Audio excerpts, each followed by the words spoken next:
Welcome to all the Guild Wars 2 players. I just wanted to take a little bit of time and kind of digest and give a quick recap of the massive World versus World patch changes that happened this last week. Because a lot of changes happened, and there's some changes to some skills and some things that teams have been using in their compositions for their groups.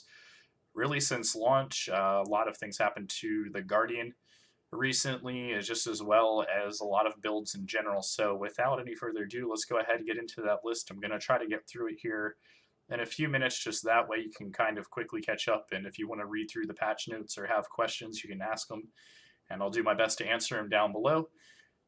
So the first thing that I noticed with the patch notes and with kind of where ArenaNet said they were going is they were trying to decrease the damage. I looked at that, didn't want to have a knee-jerk reaction to that, really wanted to play through the classes that I was familiar with this week and really kind of see off of the meter where the damage was and kind of how that changed my class. So from what I noticed, I would say between 30 and 50% damage reduction is what I saw on the classes this week after the patch that happened on Tuesday.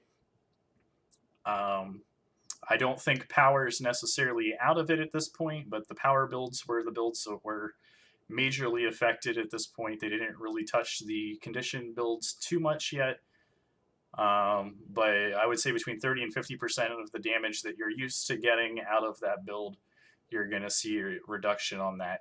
One other big thing that you're going to notice is they split pretty much all of the skills, if not all of them, between your PvE skills and your competitive modes. So now, if you're trying to, a lot of guilds have played their either their GVGs or they've done guild comp testing inside their guild halls.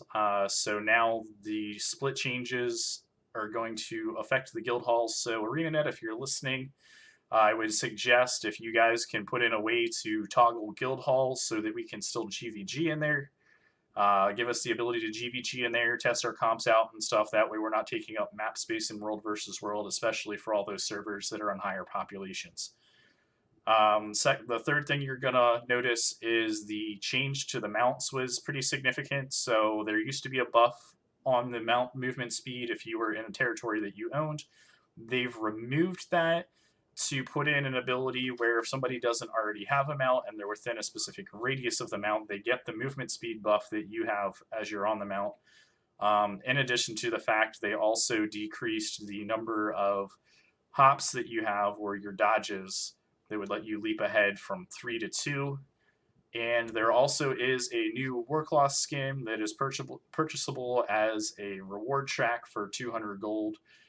He's located at the vendor there by the work law vendor in the World versus World maps. The fourth thing that I would say is a big change across the board is healing skills effectiveness were decreased, and the condition removal skills were either decreased in effectiveness or they have longer cooldowns, or both in some cases. Another major change that they had this week was the damage on crowd control skills. So there used to be some skills that used to do massive amounts of damage and crowd control all at the same shot. I can think of like the Warrior's Headbutt as one of those skills where you would just lay down a huge amount of damage in addition to stunning your opponent and then just be able to continue on your chain, and it would allow you to burst opponents down almost instantly. So in light of not being able to do that, ANET has pretty much said the new ground rule for any skill that is affecting crowd control types of abilities, they're not really going to give any damage to those skills any longer, so that they can only just do the crowd control ability and then that will be their functionality. Also along those lines, they have rebalanced stability to the sense that they've decreased the availability of stability and the amount of stacks that you're going to be able to generate of stability. So a lot of skills have had their stacks per use decreased, as well as most of the ones that are giving stability, if they were giving it for 2 seconds, their stability is now decreased to 1 second. I know Guardian had a lot of hits on that one. The also added a Warlord's Armor set that is going to be available in both PvP and World versus World. It will be part of the last chest of the first reward chest for World versus World, so you'll get one per week. So it'll take you 18 weeks to complete all of the armor sets. One of the biggest changes for long-term World versus World players is everyone's so used to their commander calling for Empower at the beginning of a fight, and that is no longer going to be a thing. They've taken the amount of the duration that Empower has been effective and have cut it in half. So now, basically, by the time you're finished empowering, if you're in a guild that uses engineers or smoke scales to create a smoke field and then blast that for having invisibility, basically your stacks of might are gone before you complete the blasting and actually get to a spot where you're going to be engaged on the enemy. The other big change is Stand Your Ground. They changed the cooldown from 30 seconds to 45 seconds, and they also cut the number of targets that it affects in half. So now instead of 10 targets, they've moved it back down to 5, which is where it was. I think a couple years ago they made that change. So we're now back a few years on that, as well as the Shared Empower skill for the Revenants, where we cut the traits down from 8 seconds to 4 seconds for might duration, and they also decreased the number of targets from 10 to 5.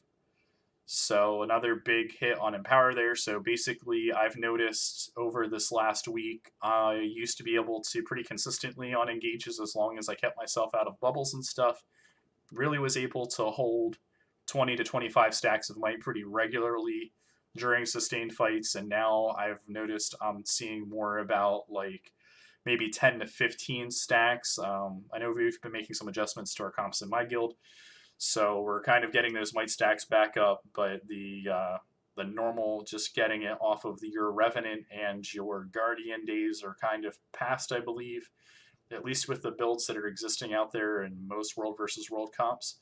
So this is kind of the quick synopsis of what you can take out of the multiple pages that ArenaNet put out. If you have specific questions about specific classes or other changes that have happened in this patch specific to World versus World, feel free to ask them in the comments below. I'll be happy to take some time and answer them. Hopefully you guys all have a good one, and this was helpful to get you through and caught up on the biggest changes that have happened. Obviously, this isn't all of them, so hope you all have a great one, and we'll catch you next time.